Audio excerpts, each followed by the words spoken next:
Le bivouac reste une expérience magique quand elle est réussie, mais de son succès dépendra des nombreux choix que vous serez amené à faire. Et un des facteurs clés d'un bon bivouac, c'est d'abord être capable de se maintenir au chaud. Et c'est aussi et surtout un élément de sécurité. C'est pourquoi dans ce nouvel épisode de la série Coup d'œil, j'ai décidé de vous donner 5 conseils pour rester au chaud pendant votre bivouac. C'est parti!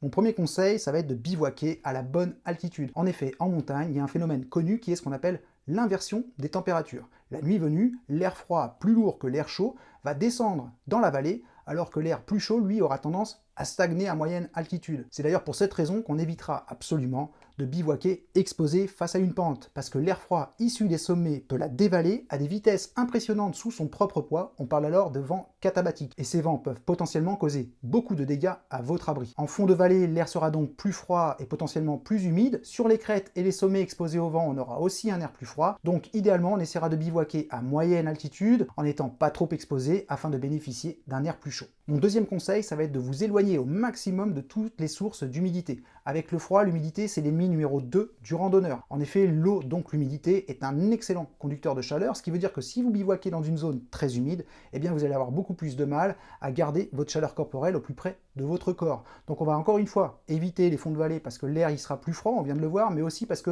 c'est généralement là qu'on va trouver les cours d'eau et donc l'humidité. Et n'oubliez pas que les animaux sauvages ont généralement l'habitude de venir s'abreuver la nuit. Si jamais vous bivouaquez sur leur chemin, eh bien ils n'oseront pas s'approcher par méfiance et ne pourront donc pas s'hydrater correctement. Donc même si l'idée de bivouaquer près d'une rivière ou d'un torrent vous paraît séduisante, évitez autant que possible, d'autant plus qu'en cas de mauvais temps, des précipitations peuvent entraîner une crue et vous pourriez alors vous retrouver dans une zone rapidement inondée. Troisième conseil, privilégiez une zone couverte par des grands arbres.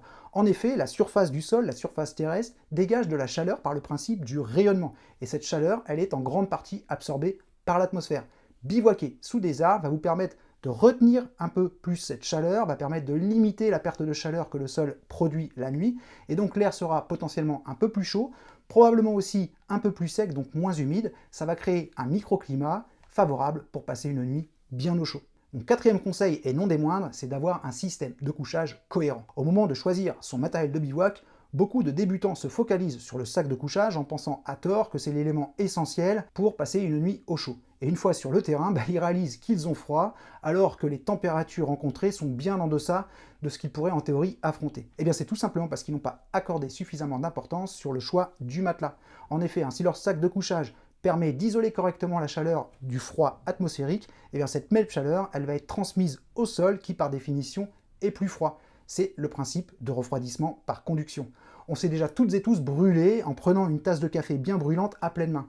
C'est tout simplement parce que la chaleur dégagée par le café, elle est transmise à vos mains qui sont par définition plus froides, parce que la tasse qui contient ce café n'est pas suffisamment isolante. Faites l'expérience si vous n'avez jamais tenté de boire un café bien brûlant dans une tasse en bois, c'est ce que je fais chez moi tous les jours, je vous garantis que vous ne vous brûlerez jamais, tout simplement parce que le bois est un excellent isolant. Donc au moment de choisir votre matelas, en plus du confort et du poids, soyez extrêmement vigilant sur le degré d'isolation de celui-ci. Si vous avez un sac de couchage qui vous isole jusqu'à 0 degré, mais que votre matelas ne permet de vous isoler correctement que jusqu'à 10 degrés, eh bien votre système de couchage ne vous isolera que jusqu'à 10 degrés. Tu es le maillon faible. Au revoir.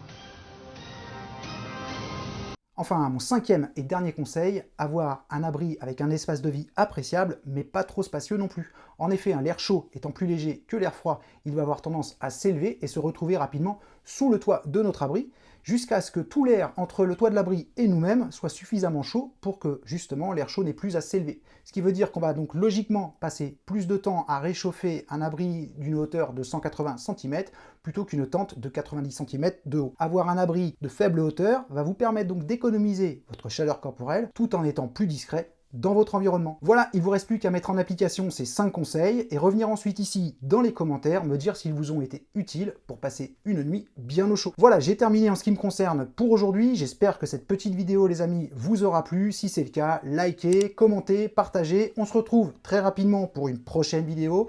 D'ici là, les amis, comme d'habitude, profitez de la nature tant que vous pouvez, mais surtout, respectez-la, s'il vous plaît. Prenez soin de vous. Ciao!